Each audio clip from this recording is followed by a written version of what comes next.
नमस्कार साथियों।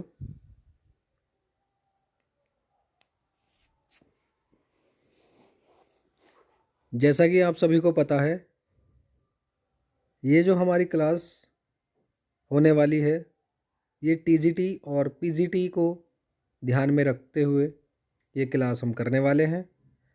तो जो भी बच्चे टीजीटी और पीजीटी बायोलॉजी के हैं, उन बच्चों के लिए ये क्लास बहुत ही महत्वपूर्ण होने वाली है। हम यहाँ पर बहुत अच्छी प्रैक्टिस कर रहे हैं और ये सारे क्वेश्चन टीजीटी और पीजीटी में आए हुए क्वेश्चन हैं। चलिए बिना किसी देरी के हम अपनी क्लास को स्टार्ट करते हैं। और आज का हमारा टॉपिक जो रहने वाला है वो है क्लासिफिकेशन यानी वर्गीकरण। चलिए फर्स्ट क्वेश्चन पर आते हैं। फर्स्ट क्वेश्चन है हमारा, जेनेरा प्लांटेरम निम्न में से किसके द्वारा प्रकाशित किया गया था? ऑप्शन ए है बेथम एवं हुकर, ऑप्शन बी है एंगलर एवं प्रांटल, ऑप्शन सी है जॉन हॉचिंगसन, ऑप्शन डी है क्रोनक्वेस्ट, तख्ताजान एवं डब्ल्यू जिमरमैन। बताइए क्वेश्चन फर्स्ट का कौन सा आंसर होने वाला है? Very good. इसका जो आंसर होने वाला है वो है हमारा बेथम एवं हुकर। ऑप्शन नंबर ए हमारा होने वाला है। चलिए नेक्स्ट क्वेश्चन करते हैं। Question number 2।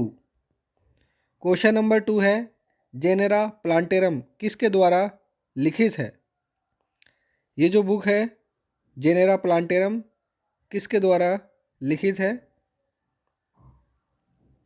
ऑप्शन ए है हमारा लीनियस, ऑप्शन बी है हमारा हचिनसन, ऑप्शन सी है बेथम और हुकर, ऑप्शन डी है इनमें से कोई नहीं। बताइए क्वेश्चन नंबर 2 का आंसर बताइए।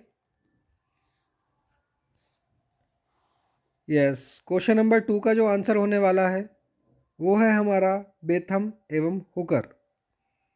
जेनेरा प्लांटेरम बेथम और हुकर के द्वारा रिटन एक बुक है। इसका आंसर ऑप्शन नंबर सी रहेगा।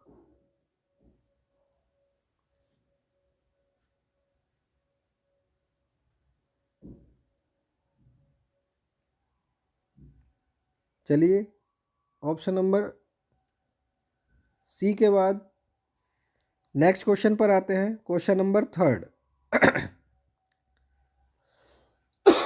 बताइए क्वेश्चन नंबर 3, 5 जगत विभाजन के अनुसार प्रोटोजोआ को रखा गया है। According to 5 kingdom classification protozoa are placed in, यानी 5 जगत वर्गीकरण का जो सिस्टम है उसमें प्रोटोजोआ को किस जगत में रखा गया है? ऑप्शन ए है हमारा प्रोटिस्टा, ऑप्शन बी है मोनेरा, ऑप्शन सी है कवक, ऑप्शन डी है एनिमेलिया। तो ये जो प्रोटोजोआ है इनको प्रोटिस्टा में रखा गया है। ऑप्शन नंबर ए, थर्ड का ऑप्शन ए जाएगा। Very good. नेक्स्ट क्वेश्चन करते हैं।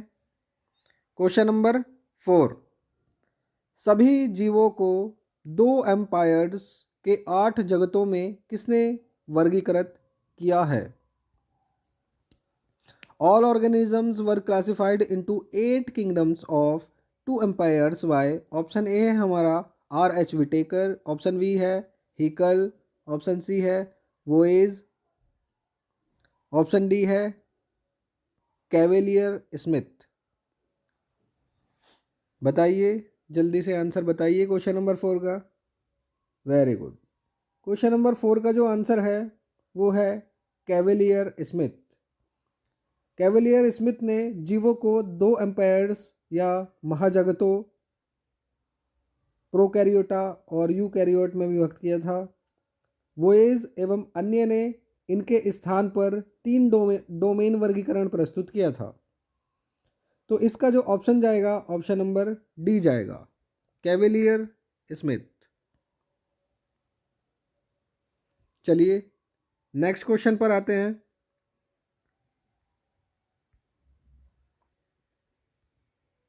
क्वेश्चन नंबर 5, जाति व उपजाति के बीच की कोटि को कहते हैं। Border line cases between species and sub species और कॉल्ड। ऑप्शन ए सहोदर जाति, ऑप्शन बी अर्ध जाति, ऑप्शन सी अधिजाति, ऑप्शन डी उपजाति। तो क्वेश्चन नंबर 5 का जो आंसर होने वाला है वो है हमारा सेमी स्पीसीज यानी अर्ध जाति।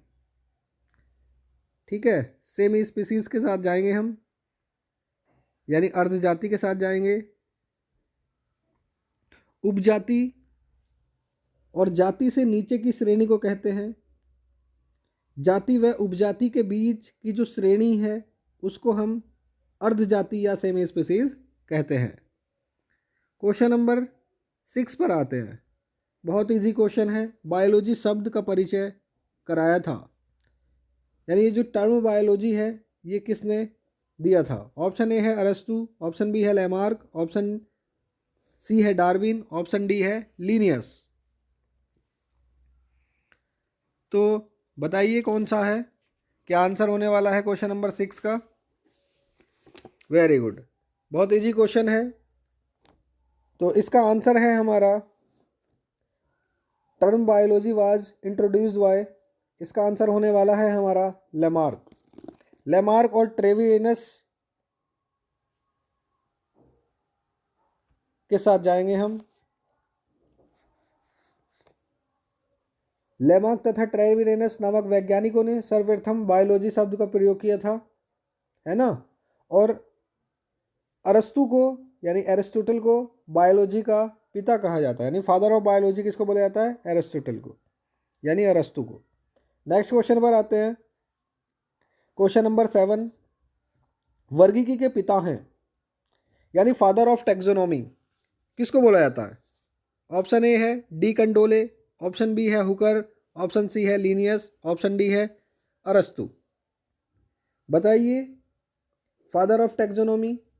वेरी गुड, लीनियस को बोला जाता है। बहुत इजी क्वेश्चन है। फादर ऑफ टैक्सोनॉमी किसको बोला जाता है, लीनियस को बोला जाता है। कैरोलस लीनियस को वर्गीकी का पिता यानी फादर ऑफ टैक्सोनॉमी कहा जाता है क्योंकि इन्होंने सर्वप्रथम जीवों के नामकरण की वैज्ञानिक पद्धति, है ना, बाइनोमियल नोमेनक्लेचर प्रस्तुत की थी। चलिए नेक्स्ट क्वेश्चन करते हैं। क्वेश्चन नंबर 8 पर आते हैं। टैक्सोनॉमी शब्द खोजा गया था यानी the term taxonomy was coined by. Option A है de Candolle, option A de Candolle, option B Theophrastus, option C Pliny द्वारा, ऑप्शन डी लिनियस द्वारा। वेरी गुड, ऑप्शन ए के साथ जाएंगे हम, डी कंडोले द्वारा। ये जो टैक्सोनॉमी टर्म है ये किसके द्वारा कॉइन था, ये है de कंडोले। Very good, next question करते हैं हम। क्वेश्चन नंबर 9 पर आते हैं। कौन एक संवर्ग नहीं है यानी which is not a category. Ecotype, option B प्रजाति यानी स्पीसीज, ऑप्शन सी जाति, और ऑप्शन डी है ऑर्डर। बताइए कौन एक संवर्ग नहीं है यानी कैटेगरी नहीं है। बहुत इजी क्वेश्चन है। वेरी गुड आंसर है, सभी बच्चे करेंगे, इसका आंसर करेंगे। यस, ऑप्शन ए के साथ जाएंगे हम, इकोटाइप एक संवर्ग नहीं है। चलिए नेक्स्ट क्वेश्चन पर आते हैं। Question number 10, the family of flowering plants के लेखक हैं। The writer of families of flowering plant. Option A Engler, option B Prantl, option C Hutchinson, option D Oswald Tippo. बताइए क्वेश्चन नंबर 10 का answer बताइए। Yes, question number 10 Hutchinson.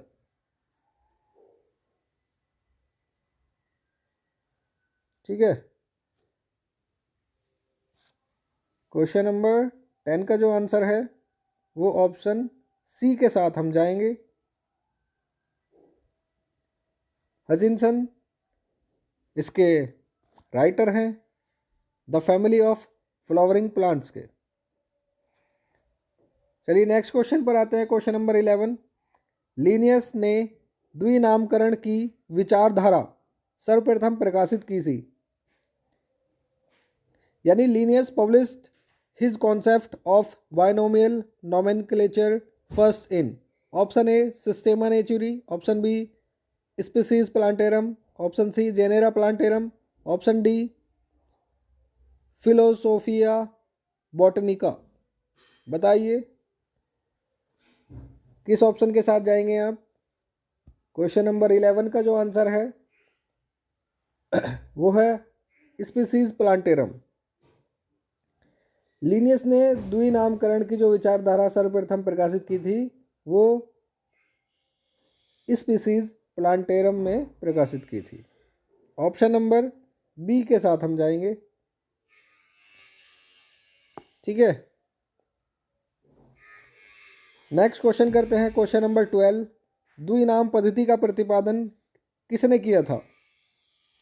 यानी binomial nomenclature was propose by, option A है Linnaeus, option B है Darwin, option C है Lamarck, option D है इनमें से कोई नहीं। जल्दी से आंसर दीजिए। Question number 12, binomial nomenclature was propose by. Very good, इसका जो आंसर है बहुत इजी क्वेश्चन है, इसका आंसर जाएंगे हम लीनियस के साथ। ठीक है, बाइनोमियल नोमेनक्लेचर का जो प्रतिपादन किया था वो किसने किया था, लीनियस ने किया था। चलिए नेक्स्ट क्वेश्चन करते हैं। क्वेश्चन नंबर 13, लीनियस द्वारा दिए गए नाम पद्धति सिस्टम को क्या कहा जाता है। अभी आपने किया है, लीनियस ने कौन सा सिस्टम दिया था। अभी पहले क्वेश्चन क्या था, क्वेश्चन नंबर 12, बाइनोमियल नोमेनक्लेचर यानी द्विनाम पद्धति जो प्रकाशित की थी वो लीनियस ने की थी। वेरी गुड, बिना किसी देरी के नेक्स्ट क्वेश्चन करते हैं। क्वेश्चन नंबर 14, सोलेनम ट्यूबरोसम का जेनेरिक नाम। सोलेनम ट्यूबरोसम का जेनेरिक नाम, option A Solanum, option B Solanaceae, option C tuberosum, option D इनमें से कोई नहीं। तो इसका जो आंसर है वो है सोलेनम। सोलेनम ट्यूबरोसम आलू का वनस्पति नाम होता है। ठीक है, very good, option number A के साथ हम जाएंगे। नेक्स्ट क्वेश्चन करते हैं। क्वेश्चन नंबर 15, स्पीसीज शब्द का चयन किया था। स्पीसीज शब्द का चयन किया, ठीक है, किसने किया। ऑप्शन ए जॉन रे ने, ऑप्शन बी मेयर ने, option C G Huxley, option D Carolus Linnaeus. बताइए क्वेश्चन नंबर 15 का आंसर दीजिए। तो स्पीसीज शब्द का जो चयन किया था वो किया था जॉन रे। ठीक है, स्पीसीज शब्द को सर्वप्रथम जॉन रे ने प्रस्तुत किया था। इन्होंने फैमिली तथा जीनस शब्द भी दिया था। इन्होंने स्पीसीज को जनन के आधार पर परिभाषित किया था। चलिए नेक्स्ट क्वेश्चन करते हैं। क्वेश्चन नंबर 16 पर आते हैं। यानी वनस्पति शास्त्र के पिता कौन है। Who is referred as father of botany. यानी फादर ऑफ बॉटनी किसको बोला जाता है। ये तो बहुत इजी क्वेश्चन है, बताइए। Option A Robert Hooke, option B Theophrastus, option C Linnaeus, option D Leeuwenhoek. Very good, question number 16 का जो आंसर रहेगा वो ऑप्शन नंबर बी सही रहेगा, थियोफ्रेस्टस, है ना। फादर ऑफ बॉटनी किसको बोला जाता है, थियोफ्रेस्टस को। और फादर ऑफ जूलॉजी किसको बोला जाता है, वो अरस्तु को बोला जाता है। चलिए क्वेश्चन नंबर 17 पर आते हैं। वनस्पति शास्त्री पौधों के नाम लैटिन में इसलिए रखते हैं क्योंकि ऑप्शन ए है वे साधारण मनुष्य से उच्च भावना रखते हैं, ऑप्शन बी है वे साधारण मनुष्य को पौधों के अध्ययन से रोकना चाहते हैं, ऑप्शन सी है वे अन्य वैज्ञानिकों से उच्च भावना रखते हैं, या ऑप्शन डी ये अंतर्राष्ट्रीय समानता रखना चाहते हैं। बताइए, इजी क्वेश्चन है। वनस्पति शास्त्री पौधों के जो नाम होते हैं वो लैटिन भाषा में किस लिए रखते हैं, बताइए। वे ऑप्शन ए है वे साधारण मनुष्य से उच्च भावना रखते हैं, नहीं, गलत है। वे साधारण मनुष्य को पौधों के अध्ययन से रोकना चाहते हैं, नहीं, ये ऑप्शन भी गलत है, ऑप्शन बी भी गलत हो गया। ऑप्शन सी वे अन्य वैज्ञानिकों से उच्च भावना रखते हैं, नहीं, ये भी गलत है, नेगेटिव आंसर है ये भी। ये अंतर्राष्ट्रीय समानता रखना चाहते हैं, यस। क्वेश्चन नंबर 17 का जो आंसर है वो ऑप्शन नंबर हम डी के साथ जाएंगे, ये अंतर्राष्ट्रीय समानता रखना चाहते हैं। चलिए नेक्स्ट क्वेश्चन करते हैं, क्वेश्चन नंबर 18। क्वेश्चन नंबर 18, एक पादप का वर्णन करते समय लेखक द्वारा पहली बार प्रयोग किया जाने वाला नमूना कहलाता है। The type specimen used by the author for describing a plant for the first time is known as, क्या बोला जाएगा इसको। ऑप्शन ए है लेक्टोटाइप, ऑप्शन बी है होलोटाइप, ऑप्शन सी है नियोटाइप, ऑप्शन डी है सिनटाइप। क्वेश्चन नंबर 18 का जो आंसर रहेगा वो रहेगा होलोटाइप, है ना। किसी पादप का वर्णन करते समय लेखक द्वारा पहली बार प्रयोग किया जाने वाला नमूना क्या कहलाएगा, होलोटाइप कहलाएगा। ठीक है, ऑप्शन नंबर बी हो जाएगा, होलोटाइप। नेक्स्ट क्वेश्चन करते हैं, क्वेश्चन नंबर 19 पर आते हैं। जब जाति का नाम वंश के समान होता है ना, तब वह कहलाता है। Option A basionym, option B tautonym, option C homonym, option D synonym. बताइए, जब जाति का नाम वंश के समान होता है, जैसे कि मैं आपको एक एग्जांपल बताता हूँ, जैसे नाजा नाजा है ना, जाति का नाम और वंश का नाम सेम हो रहा है, तो इसको हम क्या बोलते हैं, इसको बोलते हैं हम टोटोनिम। ठीक है, ऑप्शन नंबर बी के साथ जाएंगे, ऑप्शन नंबर बी टोटोनिम इसका सही आंसर रहेगा। क्वेश्चन नंबर नेक्स्ट क्वेश्चन पर आते हैं, क्वेश्चन नंबर 20। एक क्वेश्चन 20 को पढ़ते हैं, क्वेश्चन नंबर 20 को पढ़ते हैं। एक वानस्पतिक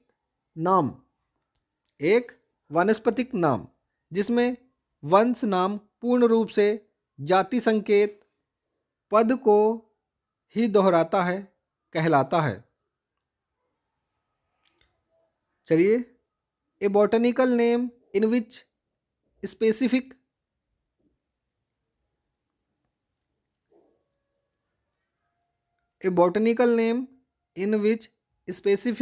epithet repeats exactly the generic name is called। Option A है हमारा tautonym, option B synonym, option C homonym, option D autonym. बताइए जल्दी से, क्वेश्चन का आंसर दीजिए क्वेश्चन नंबर 20 का। वेरी गुड, इसका जो आंसर होने वाला है वो है टोटोनिम। ऑप्शन नंबर ए के साथ हम जाएंगे, टोटोनिम। ठीक है, ऑप्शन नंबर ए के साथ हम जाएंगे। स्टूडेंट, ये जो हमारी प्रैक्टिस चल रही है, क्लास चल रही है, ये बायोलॉजी टीजीटी और पीजीटी के लिए क्लास चल रही है, और सारे जो इम्पोर्टेंट क्वेश्चन हैं, जो क्वेश्चन परीक्षा में आए हुए हैं, सारे वही क्वेश्चन हैं। हर एक क्वेश्चन हमारा टीजीटी पीजीटी में आया हुआ है। जैसे कि ये 20 ही देख लो, ये पीजीटी बायोलॉजी 2016 है ना, 2016 में आया हुआ ये क्वेश्चन है। सारे क्वेश्चन हमारे टीजीटी